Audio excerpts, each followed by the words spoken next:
Well, welcome everybody. This is Dr. Judy Pearson. I want to welcome you to Lunch Bunch with Dr. Judy. This is a program that's offered by Delaware Hospice. We have been doing this the first Friday of every month for, I think, close to 10 years. So we have done a really wide range of topics from loving your aging self to breaking the bad habit of comparing yourself negatively to others to dealing with regrets after loss. I really enjoy this. We have a really great group of people that come regularly to Delaware Hospice, and I love that we can do this virtually and expand out to an even bigger audience. So welcome back to those who are returning, and welcome to all those who are joining us for the first time. The program is being recorded, so if you decide you'd like a friend to watch it, or you think a family member should really watch it, I will be sending a link out once I have it of the recording. To the mailing list, and you can invite your friends to watch. If you're not on our mailing list, or if you want a copy of the handout and you didn't get it, then contact Sandra Satterfield. Her email address should be coming up on your screen. It should be part of an announcement, so that you can email her and she will send you a copy of the handout that goes with this in case you didn't get it. Before we start, I'm going to tell you about next month's program. All of our programs, of course, begin at 12:30 and go until 1:30, assuming I can stick on to time. Next month on August 7th, we're going to do a topic called Your Most Embarrassing Habit is a Gift from Your Insides. All of us engage in behaviors and have thoughts we know are irrational, and yet knowing this doesn't make them stop. These personal idiosyncrasies can be annoying and even disruptive, but trying to push them away rarely works. What might be more helpful is figuring out where they stem from. Even the most seemingly irrational behaviors probably make sense if put back in their original context. For example, a need for control may be rooted in growing up in a very chaotic family. Understanding the deeper emotional roots of behavior may be the only way to finally uproot them. The poet Rumi wrote, "That which haunts us will always find a way in. The wound will not heal unless given witness. The shadow that follows us is the way in." Your most embarrassing habit is the part of you that refuses to lie about the fact that something still bothers you, something is still troubling you. So we're going to talk more about that because I think it's the key to really attaining good emotional health. It involves unlocking that secret and unlocking your life by getting to the root of what drives that behavior. And I know all of us have some habit or way of being in the world that we feel embarrassed about, which we could just stop. And people will, say things like, well, it's just irrational. You should stop. And my experience is knowing that doesn't do a darn bit of good except make you feel more ashamed because you know it's irrational. But you know what? It's actually very rational. If you can trace back its roots, it was some adaptation to a difficult situation, probably when you were growing up. It's outlived its usefulness, but it's rooted in strong feelings, which is why it's hard to let go of. Anyhow, I love to talk about that topic, and we will be talking about that next month. But let's talk today about gratitude. And one thing I want to say right off the bat is that gratitude can only be a benefit to you if it's authentic. That means accepting that if you're human, there are times when you really need to vent about what is difficult in your life, and that it's okay to do that. This is also about taking the time to notice what is good and to talk about that. But it's not an either or situation. You can vent about what bothers you, and you can still stop to experience what is good in your life. Um, so it's possible to feel gratitude and to feel annoyed, and that's being true to yourself and being human. And I'm not telling you that the goal in life is to always be grateful and have a happy face on all the time. I think the goal in life is to be authentic. But if you're being authentic, you should probably be able to have times when you notice what's good in your life and taking time to notice what's good in your life, but also taking time to express the more difficult feelings in safe ways. The journey to gratitude can only come after an authentic journey, and you can feel gratitude even after something very difficult or painful in your life. But that journey to gratitude can only come after you do an authentic journey, which includes passing through that pain and a host of other challenging emotions. You can't leapfrog over those feelings to be grateful. You must be able to hold all of your experiences as true. However, even with very difficult things in our life, with time, you do want to find ways to notice and benefit from the good in your life. Um, uh, Joanne Cacciatore wrote an article called Gratitude as the Antidote to Grief. And I think she really captures this idea that you have to go through a journey to reach that gratitude. And I'm quoting from her. It requires us first to focus on the self, to take personal responsibility for our own suffering, to acknowledge it, to tell it and retell our story, to know ourselves well. It requires us to acknowledge that there is a healing in that suffering. It requires that we silence our minds, respect our body's response to grief, and be gentle with ourselves. It commands patience, intentionality, and a commitment to the insufferable pain that radiates from the tips of our hair to the tips of our toes, the agony that causes every cell in our body to ache. And I know if you've lost someone you really love, you know what I'm talking about. It requires us also to reach out for others, sometimes even strangers, and to accept that outreached hand with grace. Then, when we are ready, we must move beyond the self. We must see the suffering of others.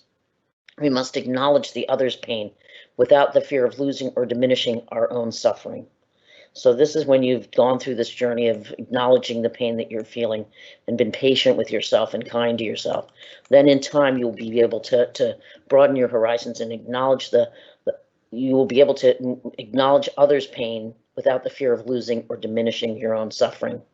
You will be grateful for what you have without taking away from that which you lost.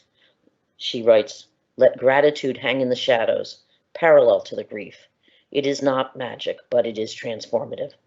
So the key is to be real with yourself and others, to acknowledge and express pain that you feel, and what isn't good about right now. And in time, be able to see what's also good about right now. But that has to be a genuine journey to arrive at that gratitude. There is something called post-traumatic growth, and the concept behind post-traumatic growth is that even in the face of terrible trauma, people will also grow. But my experience is that you can't leapfrog over the pain and the suffering to get to the growth. You get there if you're true with yourself all along the way. Talk a little bit about how we define gratitude. Gratitude is generally defined as a quality of being thankful and a readiness to show appreciation and to return that kindness. According to Robert Emmons, who writes quite a bit about gratitude, and you'll see his name in quite a few of the references, gratitude has two stages. First is an acknowledgement of the goodness in our lives. Now, this doesn't require that our lives be perfect because none of us have perfect lives, but it's being able to see that overall life has elements that make it worth living. It's one of my favorite quotes from Agatha Christie. She wrote, I like living. I have sometimes been wildly, despairingly, acutely miserable, racked with sorrow, but through it all, I know quite certainly that just to be alive is a grand thing. That has helped me through some difficult times. So part one is acknowledgement of the goodness in your life. Part two is recognizing that the source of that goodness comes at least in part from outside yourself, that it's something that comes to you. And the goodness is something that's outside of you, that you're stopping to appreciate. Expressing gratitude and appreciation is both good for the giver and the receiver. It is as healthy to need appreciation as it is to give appreciation. So I don't want to make you think that this is all about only being appreciative of others. It's also important to be able to receive appreciation. And some of us are better giving than receiving, but you need to be able to do both. William James, who is a psychologist and a philosopher, said, the deepest principle of human nature is a craving to be appreciated. I often have people that say to me, I wish I could just love myself from within and not need love from outside myself. But the reality is we first learn to love ourselves by receiving love as infants. And receiving that love helps us to internalize it and kind of create a repository of love that we can draw on when people aren't available to provide us with that. But we are relational beings. We do need love from the outside and love from the inside. And again, not an either or proposition. You really need both. So James is right. One of the deepest principles of human nature is a craving to be appreciated. Mark Twain said once, I can live 2 months on a good compliment. So it's really important to find a balance between being able to express gratitude and being able to accept it. It's also equally important to balance being appreciative of what you have and identifying what you still want to bring into your life. Ryan Nemec wrote, if we spend all of our time being appreciative and content with the status quo, we draw attention away from future possibilities. Be mindful of a balance between aspiration and appreciation of your life. You know, it's like everything. You need to balance it out. So you want to be happy with what is and be accepting of what is, but you also want to have goals and you also want to have things that you aspire to. And again, not an either or. You can appreciate where you are right now, even if there's things that you still want to move forward to. The last thing I'm going to say is I'm going to say to you, as I say with any of my presentation, remember what works for you. You're going to hear many suggestions, but each individual is unique. So it's important to handpick the suggestions that you're going to hear today that resonate with you. Find the ones that work for you, because that's important. You're a unique individual. Some things speak to you more than they speak to someone else, and so listen to that. Always listen to your insides. It's such a gift. Okay, let's talk a little bit about why gratitude might be particularly important during the pandemic.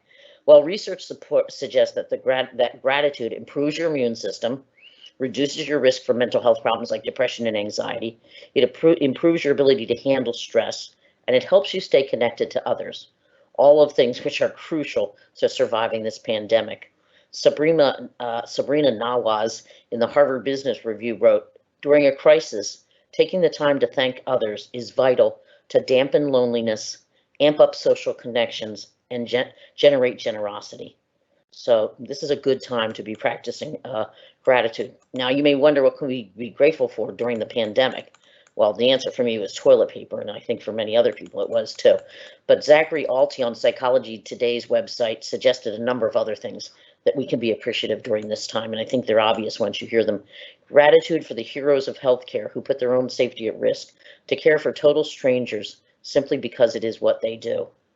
Gratitude for loved ones and a time of forced perspective to consider what really matters to us. I think this really is a time when we're forced to stop and think about what really matters. And I think in many cases, we realize it is our connections with others and our concern now that they stay healthy. It puts that into sharper perspective. So those are just two things right off the bat to be grateful for.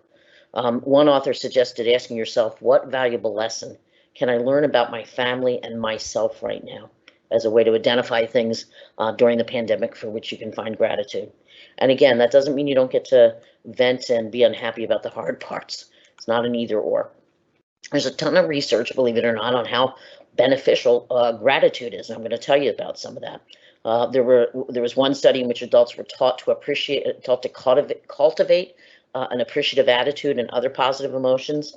And what they saw in that study was that there was an average reduction in cortisol, which is the stress hormone, of almost 25%, 23% drop in cortisol after people learned to be more appreciative. And 80% of the people in that study who learned to be more grateful, 80% had an improvement in their heart functioning. So I think it was perhaps done with a group of people who had heart problems. 80% of them saw a significant improvement in their health and their heart functioning after, I think it was 2 or 3 weeks of practicing gratitude. Another study conducted in 2015 found that patients with heart failure who wrote gratitude journals showed reduced inflammation. Inflammation is the key to so many illnesses. I'm telling you, I'm going to probably do a talk soon on inflammation. But anyhow, those who had heart failure who wrote in journals, they had reduced inflammation, improved sleep, better moods, and this reduced their symptoms of heart failure after only 8 weeks of practicing gratitude. 2 months, they did something. They wrote in a gratitude journal 2 or 3 times a week, and within 8 weeks, it reduced symptoms of heart failure. And they were sleeping better, they had less inflammation, and their mood was much better. Another study that looked at the use of gratitude journals found that those who were doing the gratitude journal found 16% reduction in physical symptoms. So 16% of the people felt like something in their physical body got better, 10% less physical pain, 19% increase in time spent exercising, 8% more sleep, 25% increase in reported quality of sleep, and participants were feeling better about their lives as a whole. They also said that they were more likely to be progressing toward their personal goals, and they felt more optimistic. So clearly, writing in a gratitude journal, which anybody can do, is something that's very good for the physical body and the emotional well-being.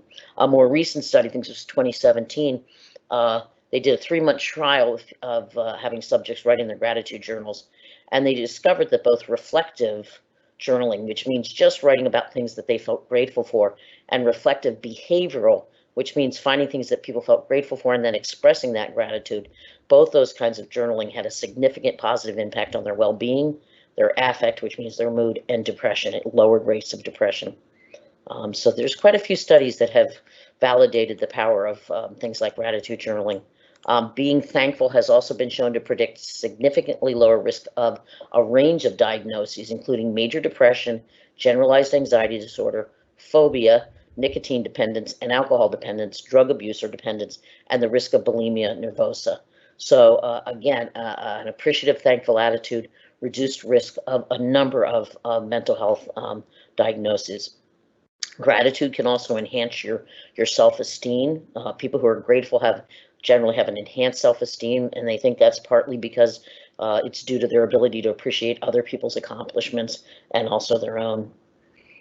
Yet another study found that a single act of thoughtful gratitude produced an immediate increase in happiness of 10%, and perhaps more significantly, a 35% reduction in symptoms of depression.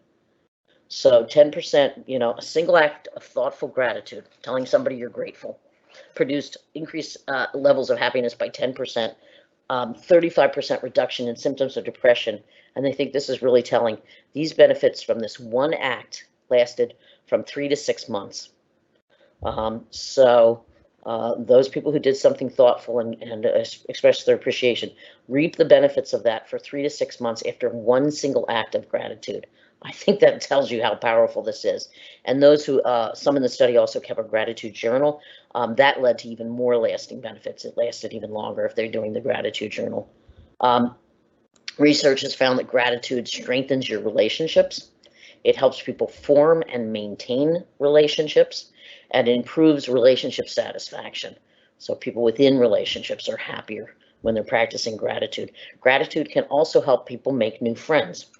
I have a lot of people who often feel kind of lonely, and as we're getting older and we're not necessarily in workplaces, we don't, find it as easy to make friends.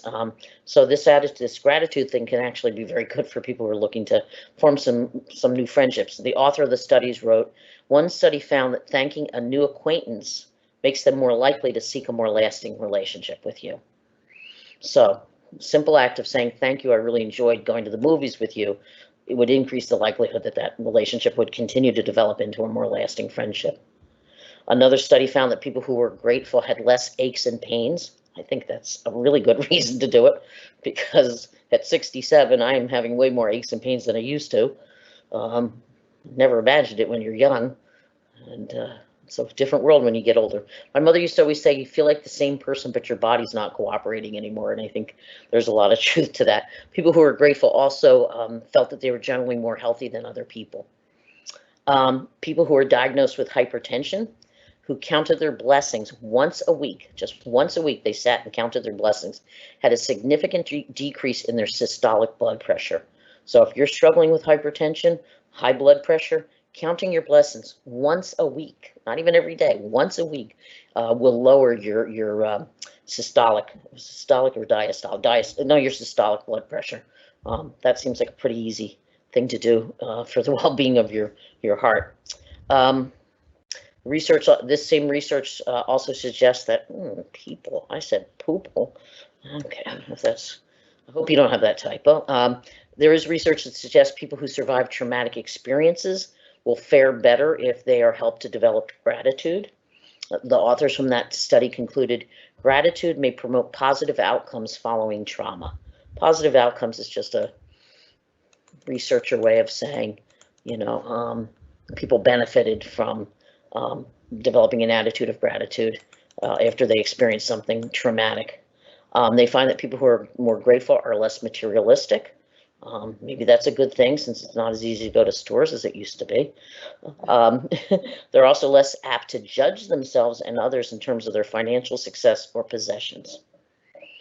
So it unhooks you from evaluating yourself and others in terms of materialistic things, which I think is a good thing. We live in a culture that does put way too much emphasis on that. I went too fast through my own presentation. They also found that people who had an attitude of gratitude were less envious and more apt to share their feelings with others compared to those who are less grateful. So they're also willing to open up to other people, and they're less envious of other people. And that willingness to open up to other people is also very significant, because there's a ton of research that shows if you do talk about things that are bothering you, it really does improve your health and certainly your psychological health. Research has also found that gratitude is strongly and positively correlated with authentic living and negatively correlated with self-alienation. So what they're really saying is that when you have an attitude of gratitude, you're probably living a more authentic life, and less apt to be self-alienated. And what self-alienated really means is you're cut off from your own feelings. You don't have a connection between yourself, your head, and your heart. You're disconnected from who you really are, because you're probably so busy being who you think everybody else wants you to be. So it actually turns out that people who practice gratitude are more likely to live an authentic life, to be true to who they really are, and less likely to be living a life where they're being the person everybody else wants them to be versus who they really feel they are on the inside. I often think that distinction between your public self and your private self sometimes gets misunderstood, though, because I think sometimes those of us can be very good at presenting a certain kind of way, also have other little parts behind that that are hurting or sad or not as strong as the person we project. And sometimes we can get ourselves to think that, well, this person back here who's scared and hurting is the real me, and this person I put out in the world is the fake me. I like to say that we're all of those things. You do have that ability to function in the world and be competent, and you also have little hurt parts that need your time and attention, and they really coexist. It isn't like one's fake and the other one's all who you really are. We're really a mix of both of those parts of our personality. Um, Grateful people also report higher levels of self-transcendence. Oh, I'm murdering that word. Self-transcendence, or a spiritual sense of being interconnected with all of life and responsible for others. That's that kind of spiritual experience of feeling like we are all interconnected. And so people who practice gratitude are more likely to have that sense of being connected to everybody, which is a very good thing to feel right now, when we're facing a pandemic. It's sort of that attitude of we're all interconnected, we're all in this together, and we need to wear masks because we are connected to the people who we pass by in the street, and we don't want to pass on an illness to them. Grateful people also report higher levels of positive emotions, life satisfaction, vitality, optimism, and lower levels of depression and stress. So you can't kind of go wrong with learning how to be grateful, and it doesn't have to take a lot of your time. If you have the handout, you'll see that I have a chart that I took from a study by Amen, that lists the 31 benefits of gratitude you didn't know about and how gratitude can change your life. And it breaks down into the emotional, personality, social, health, and career benefits. So I'll just pick out one. The emotional, people who practice gratitude are more resilient than other people.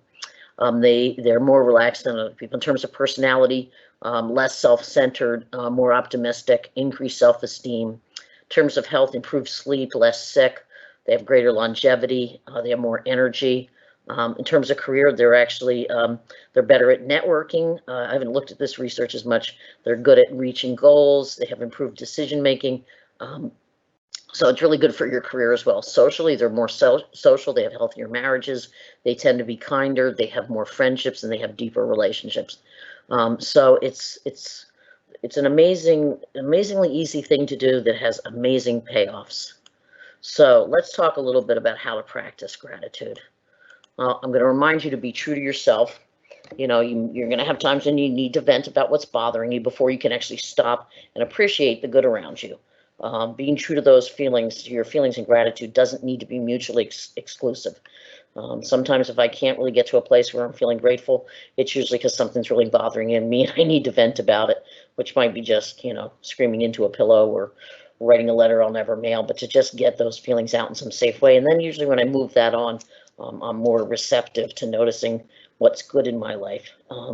So they don't have to be mutually exclusive. You can be true to yourself, which means acknowledging even those negative emotions, because they're also important to acknowledge, and they're also an inevitable part of life, and also finding ways to be grateful.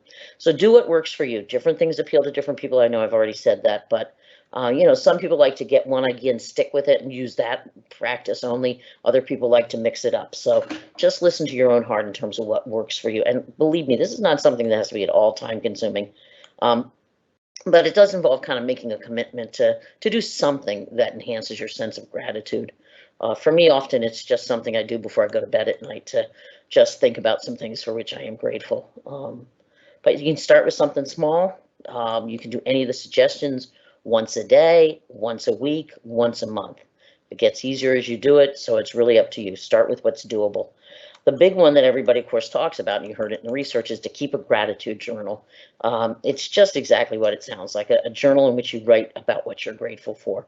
You want to find a good time during the day for doing that. For some people, that's first thing in the morning. It would not be for me. I am bleary-eyed and can barely find my way to the coffee cup. So it's more likely to do something I'll do at the end of my day. But the idea is to just sit for a minute or a couple of minutes and reflect on things that you're grateful for during the day. It can be something mundane, it can be something big. It can be a kindness you received, a walk on the beach, your grandchildren, the sky. I don't know about you, but it's raining cats and dogs here.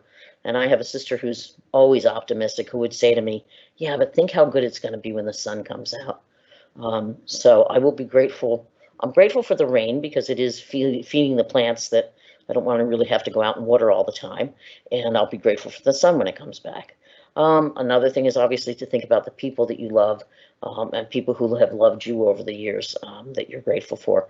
You can buy a journal, decorate the front. If you're a crafty person, you can make it fun. Or you can buy a journal, and not decorate it. It's whatever works for you. Try to be specific.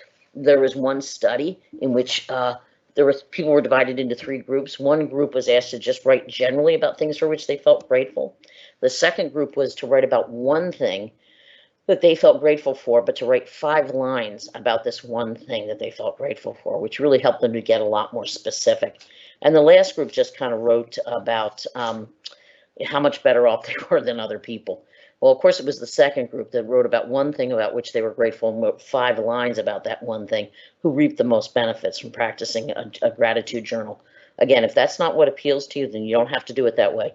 But it's interesting that that study found that the people who did even just one thing they were grateful for and then were very specific reaped the most benefits from doing a gratitude journal.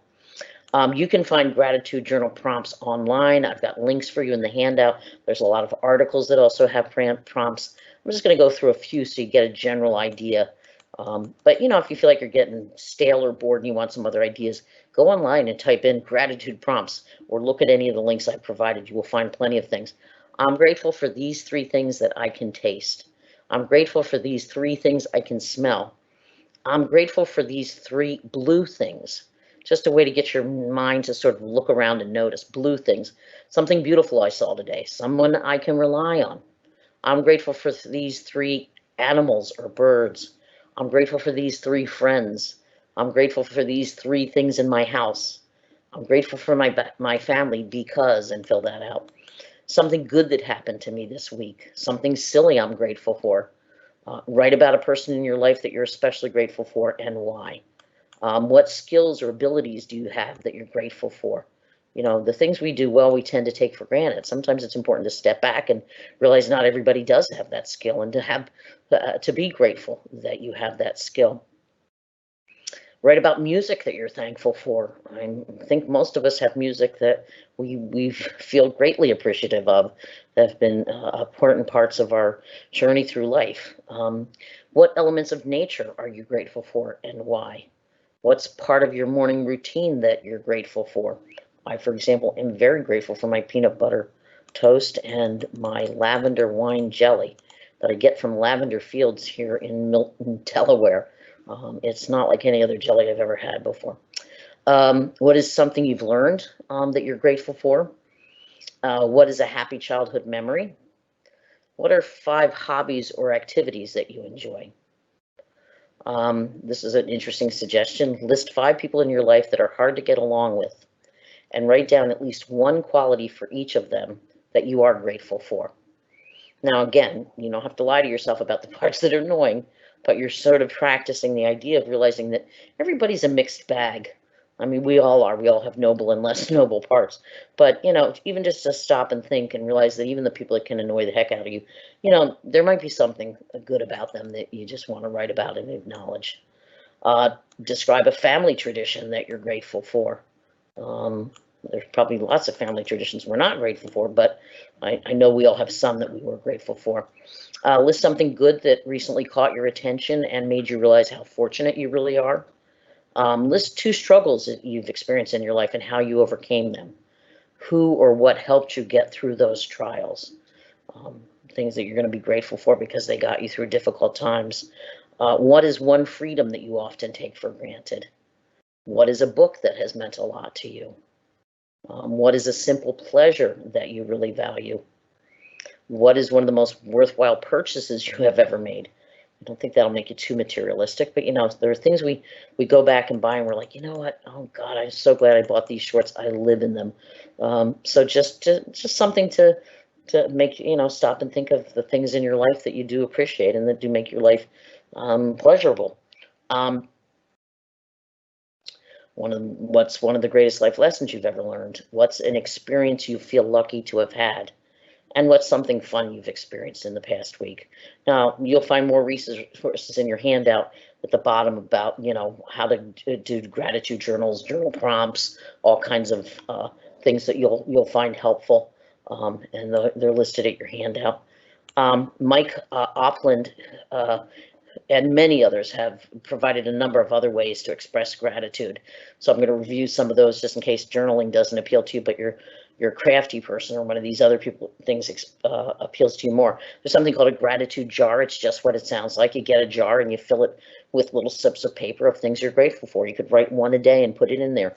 I heard somebody who said that they keep it for a whole year and then they look at it at the end of the year. I had somebody else who, one of the suggestions is you open it up when you're feeling down and you need something to uplift you.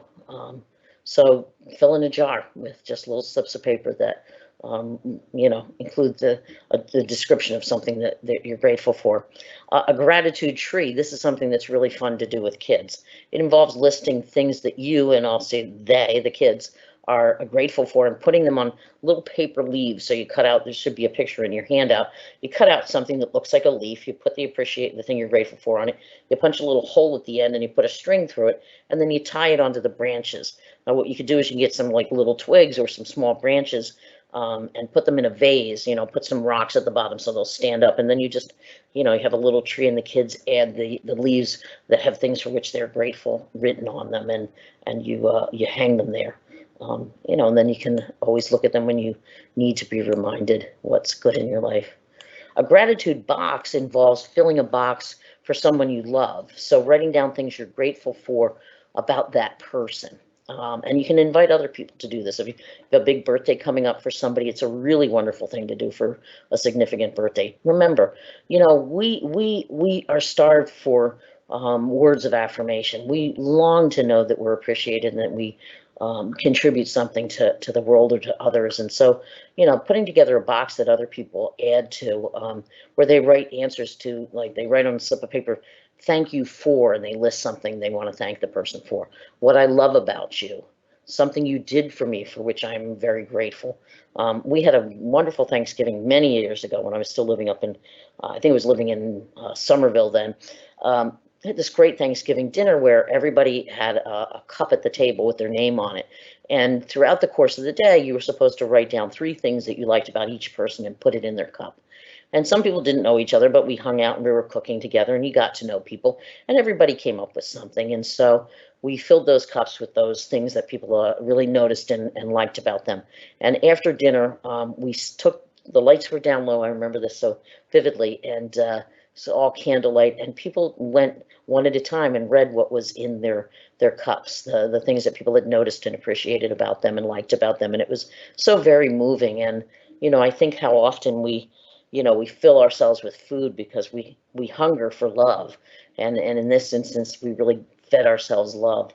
Now, some of you have heard this story, but when I went to practice this same exercise with my family, I had a very different experience. And I'm sure any of you who live in normal dysfunctional families will appreciate this. I said we were going to do this, and my mother and father immediately were, what? And my father's like, I mean, maybe we should write down 3 things we think the other person can improve, and maybe we should write down what we don't like about them to make them grow. And I'm like, Dad, I think we're already really good at telling ourselves what we don't like about ourselves. I don't think we need more help with that. He's like, okay, okay. Yeah. And then later he's like, well, am I supposed to be honest? And I said, Dad, if you can't honestly think of 3 things you like about your members of your family, that's a pretty sad statement. I said, maybe you're just anxious about doing it. Just take time and look at people. And I think you'll think about the things that you do like about them, that you think are good about them. My mother kept saying, 3 things? I have to come up with 3 things, which is pretty scary when you think your own mother thinks that coming up with 3 things she likes about you is an awfully long list. But again, I think they were probably just nervous about having to do it. We ended up doing it. And of course, who do you think cried like babies when they read what was in their cup? My mother and my father. So we long to know that people love us and that they notice things that they like about us. So a gratitude box can be an incredible gift to get somebody. And you can, if it's having a big birthday party, you can have people email them in. You can print them out and cut them up and put them in the box and give it as a gift on that special occasion. A gratitude walk is just what it sounds like. The gratitude walk is to go out and observe things in the universe, take it all in, be aware of nature, notice the color of the trees or the leaves, the sounds the birds make, the smell of the plants, and this, I'm reading a quote, and notice how your feet feel when you step onto the ground. So a gratitude walk is just that. It's going out for a walk and taking the time to just notice what's around you and notice what you're grateful for. Gratitude flower, very similar to a tree. You're just going to cut out a sort of central hole and then make petals that go all around it that have on it, the things for which you're grateful, or the kids you're doing this with are grateful for. Little kids can just draw a picture if they're not into writing words yet. But, it's just a way to even teach kids from an early age to notice what they should be grateful for, not take for granted. A gratitude letter can be a very powerful thing. It involves just what you would imagine, writing a heartfelt letter to someone you would like to thank. And it's important that you take the time to really think about how this person has helped you and had an impact on your life. Think of a few specific examples of ways in which they helped you in your life. And again, when people first sit down to do this, they're afraid they won't be able to come up with things. But if they really take a little bit of a trip down memory lane, they will remember things. There was a professor, I think it was at Kent State, who asked his students to write letters. And he found it had a very significant impact on their well-being. And I'm quoting from the author of the study. As they wrote up to 3 letters, results showed increasing benefits. The more letter writing people did, the more they improved significantly on happiness and life satisfaction. The new and potentially important finding is that depressive symptoms also decreased. By writing these letters, 15 to 20 minutes each, once a week for 3 weeks to different people, well-being increased significantly. So they gave them tests before they did this. They tested them afterwards in terms of reported emotional well-being, and they found a significant, meaning it wasn't random, increase in people's sense of well-being from simply writing 2 or 3 letters over the course of 2 or 3 weeks. So think about it. Sonia, and I'm not going to try to pronounce her last name, wrote an article called Expressing Gratitude, also expressed the importance of this. She wrote, express your appreciation in concrete terms. Perhaps it's your mom or a favorite uncle or an old friend. Perhaps it's an old coach or a teacher or a supervisor. Write him or her a letter now, and if possible, visit and read the letter out loud. Well, I think during the pandemic, visiting may not be an option, but you can certainly mail them. Describe in detail what he or she did for you and exactly how it affected your life. Mention how often you remember his or her efforts. Very powerful thing to receive. Somebody suggested this to me when I think they were concerned about a mother whose daughter had, I think, died of a drug overdose or committed suicide. And what this client of mine did was she wrote to the mother about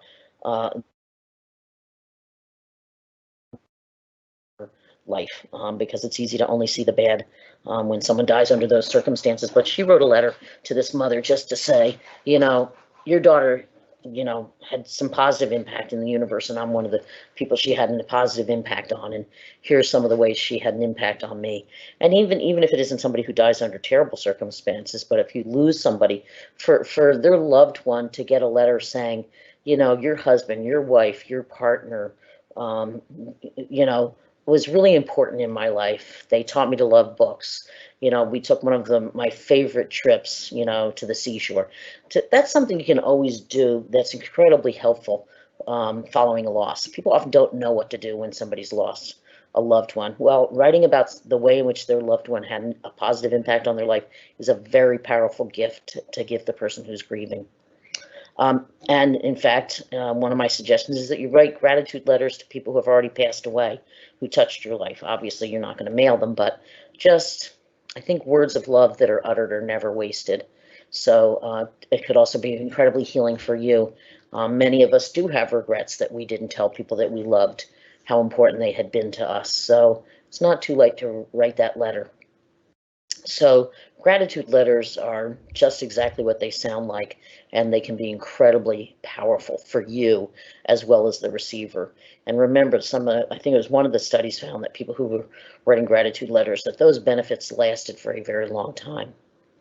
You can create a gratitude collage that really involves taking pictures of things for which you are grateful. You can do it daily or weekly or monthly, and then assembling a collage from those pictures. I found something online, I pasted it into your handout. It was kind of a heart. They made a heart out of a collage of, it looks like maybe people that were important in their lives, but you could do that with, anything you photograph that is something you're grateful for. So they put the pictures arranged in the shape of a heart. I just thought it looked pretty darn cool. For some, just taking the time to contemplate things that they're grateful for is just as effective as writing it down. So if you're not a big writer and somehow that still feels too intimidating, just stopping and thinking about it will count and will have a positive impact on your life. I think the challenge is to practice expressing appreciation on a regular basis. Just taking the time, even if it's just once a day, to say, you know what, here's one thing I'm grateful for today. Compliments are also a way to acknowledge someone and express your gratitude to them. Some keys for giving good compliments include finding something genuine to praise the person for, using the person's name, making eye contact, and being specific. So, it doesn't hurt to stop and thank people, especially in the workplace or in your family, for things that they've done. When giving a compliment, consider focusing on a core strength. There's an institute called the Values in Action Institute, and they've developed a list they call them core strengths. I'm going to read some of them to you. So that's a good way sometimes to pick out what you like about a person and to give them feedback on it.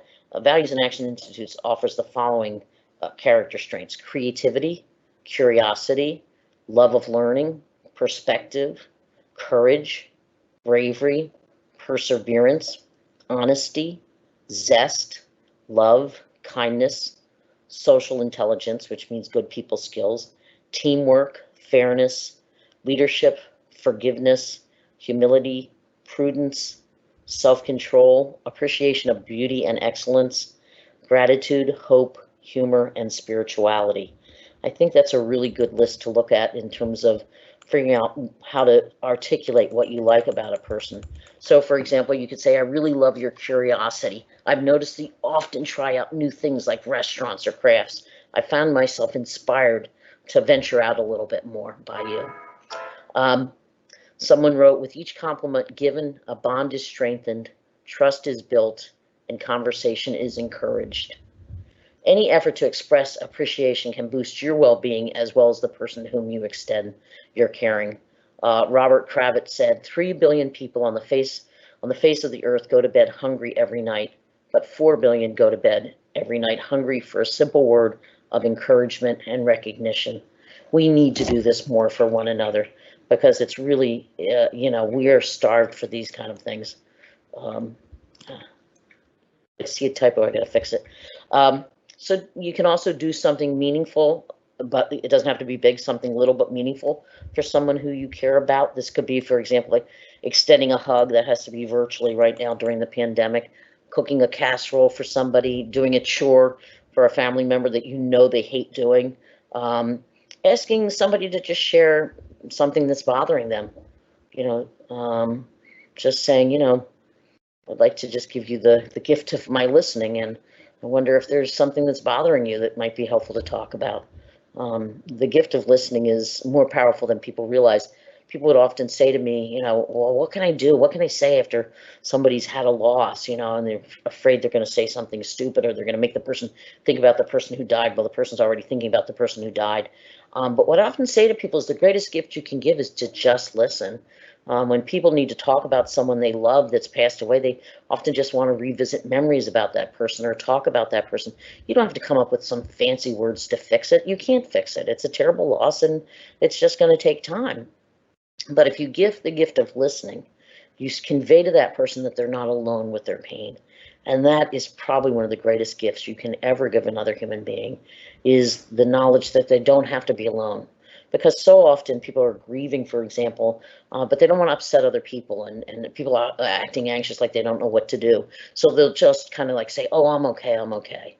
Better for them is the friend that says, come on, you're not okay. Why don't you sit down and talk to me a little bit? I'll just listen. I'm not going to give you advice. I'm not going to try to tell you what to do, but I just want to know what's going on with you. And that's one of the greatest gifts you can ever give another human being. Um, Other little things you can do is encouraging them or helping them to do something they've always wanted to do. Maybe they've wanted to take a cooking class, but they're kind of, they're shy. They're not good at looking things up on the computer. Find a cooking class online for them. Go to the cooking class with them if they're kind of introverts and don't find it easy to go into an unfamiliar place. There's all kinds of things you can really do that are very meaningful. And even just looking somebody in the eye and saying, you make my world a better place. It's a little thing you can do. You can do it every day. Um, if you really want to commit to this idea of doing a gratitude journal or putting gratitude into your life, where you can pair up with somebody and have them be your gratitude partner. I find it's always easier to do things if you have somebody that's doing it with you. You can express gratitude through artistic activities, photography, poetry, music, watercolors. It doesn't always have to be words, and it doesn't, if you have an artistic bent, and you know what, I think we all can be creative. That's another way sometimes to express your gratitude. You can make a photo album of things you're grateful for, whether you take pictures of them or see things in the magazines that represent them, or, you can even go online to Google Images and think, well, I'm really grateful for the beach. And, you can Google images of the beach, and put that in your gratitude journal. Other things you can do are things like notice the beauty in nature. Watch inspiring videos that remind you of the good in the world. I have a list of them at the end of your handout. There's one called I Am, a great documentary. This is a guy who had been a movie producer. I'm blanking on his name, but he produced a lot of Eddie Murphy movies, no, Jim Carrey movies. And he had an accident on his bike, and he ended up with a pretty significant brain injury. And in order to recover from that, he had to just retire into a dark room for long periods of time. And after that accident, he looked around his life and he said, I had like 3 or 4 McMansions. I had all the toys anybody could want, and yet it didn't make me happy. And I knew this was not really what was going to matter at the end of my life. So he decides he's going to go out and try to interview people and try to figure out what's wrong with the world and how can we fix it. And he found that as he was interviewing people, what also struck him was what was right about the world. And so his video called I Am is a documentary about that, and I would really recommend it. You probably get it on Netflix. You can buy it on Amazon pretty cheap as well. So watch inspiring videos, especially right now when it's hard to stay upbeat. I know the pandemic's getting even to me, and good days and bad, but inspiring stuff. It's easy to just see the bad in the world right now, and yet there is so much good. Do a weekly act of kindness. Volunteer. If you're really interested, there are ways to volunteer online, even during the pandemic. That was in one of my last handouts. I don't remember if it's the first one I did on the pandemic or the second, but if anybody particularly wants that, let me know. Oh, let me turn off that phone. Okay. What are some other things you can do? Post inspiring material and quotes around your house. One of my favorite quotes is, if your compassion does not include yourself, it is incomplete. I think it's a really good one. You can print it out on nice paper and put it around your house. get involved with a cause. Or, if you make mistakes in life, see it as a growth opportunity rather than being judgmental. That's a very nice way to treat yourself as opposed to beating yourself up. For those who serve you in some capacity, consider giving them a bigger tip than usual. We made a big sign, big heart sign. We put it out by the garbage cans, and it said, "Thank you, sanitation and recycling workers." And we taped to it 2 bags that had candy and chips and water in it, and for them to take and consume during the day. I think there were some healthy things in there, but I have to admit I probably put more goodies than that. And it's a simple thing. Mailman, mailwoman, put a note in there thanking them, along with, again, a bag of treats and maybe a bottle of water. All the people working out in the stores right now who aren't being seen necessarily as heroes and aren't being treated like heroes, but if they weren't working in those stores, we wouldn't be able to go and get our groceries. I never go through a line without saying to the person at the end, after I've made my purchase, "Thank you for being here," because I wouldn't be able to get things I need if you weren't. So take time to acknowledge people. Tell their boss they're doing a good job.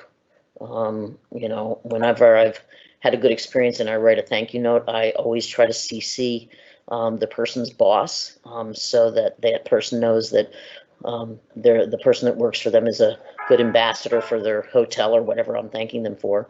Leave a note for people, thanking them for things. Bring people a cup of coffee. Exhibit patience.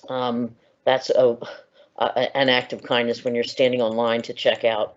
To be patient instead of impatient and sort of fidgeting and everything. Show gratitude and appreciation also for yourself. For example, make a list of ways you've done a good job. Make a list of challenging things that you've tackled and managed to get through. Treat yourself to something that brings you pleasure. Maybe it can't always be ice cream, although I'm not sure that's not true, but it can be. It can be things that you can treat yourself to stuff that tastes good, and just really take the time to savor it and appreciate it. So treat yourself to something that brings you pleasure, on a regular basis. Write down 3 things you like about yourself. Write yourself a gratitude letter. Schedule a play date with yourself and go have some fun. Get a massage. I don't know if you can do that right now. I'm sure there's some places that are open that practice safe ways of doing that. And reach out and let others be a source of support for you. We are so geared toward being support for others that we sometimes forget that we need to lean in. So one way to be grateful and appreciative of yourself is to let others be there for you. I think one of the easiest things that another person can give you is physical touch. We are all so starved for touch. Susan was speaking to someone who was grieving. She's a grief counselor, and the person said, the hardest part is she just doesn't have anybody who can hold her while she cries. And I think there are so many of us who don't have somebody who can hold us when we cry, and yet that's probably the deepest way we can be comforted. I've always wanted to open up mommy mansions, which would be hotels where you could check in and be taken care of by mothering figures. I think we're all so starved for that. So if anybody has a small fortune they want to invest in the mommy mansions, give me a call. But be good to yourself. Be grateful to yourself. Be grateful for the things that you've taken the time to face and get through in life. So express gratitude to yourself. There was one suggestion for a prompt: name 5 body parts that you're grateful for. I think that's so important because women are especially taught not to like their bodies. So to stop and be grateful for parts of your body seems like a really important thing to do.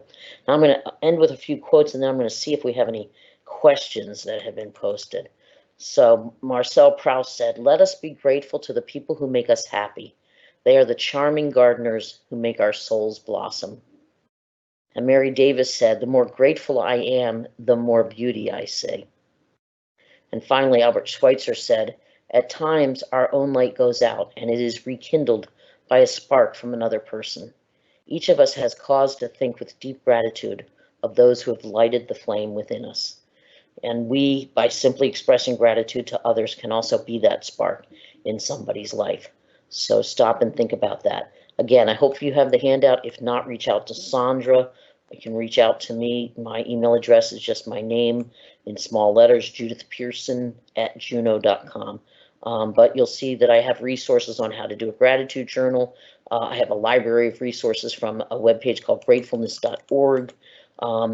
There's all kinds of gratefulness added apps that you can put on your phone. For example, Live Your Best Life, the only gratitude app that comes with free coaching, community, and rewards. Somebody had this, and I was glad to put this on here. The 34 best TED Talks and videos on the power of gratitude. I don't know how many of you watch TED Talks, but they are fantastic usually. So there's a list of 34 of the best ones that discuss gratitude. There's templates for doing gratitude trees with the kids. There's gratitude meditation that you can look at. In terms of inspiring materials, there's a link to CNN's CNN Heroes. There's information about that movie I mentioned called I Am. There's something called Yes Magazine, which looks at positive things that people are doing in the universe. There's just a ton of the Daily Good, news that inspires, Project Happiness, and then I have a list of reading suggestions. All right, so I think we just about ended on time. I'm going to stop and see if there's any questions. Matt, do we have any questions? We don't have any questions. There's one message that I'll share with you after the live event. Okay. Well, I want to say how grateful I am that you've all tuned in to watch this. How grateful I am that I have an opportunity to talk about this stuff because, in order to do these presentations, I have to research these topics and I learn something new every time. And so I'm so grateful that I have this opportunity to do it. I'm grateful that I have an audience of people who seem to appreciate it. And I want to thank you all for being here and join us next month. All right, best to everybody.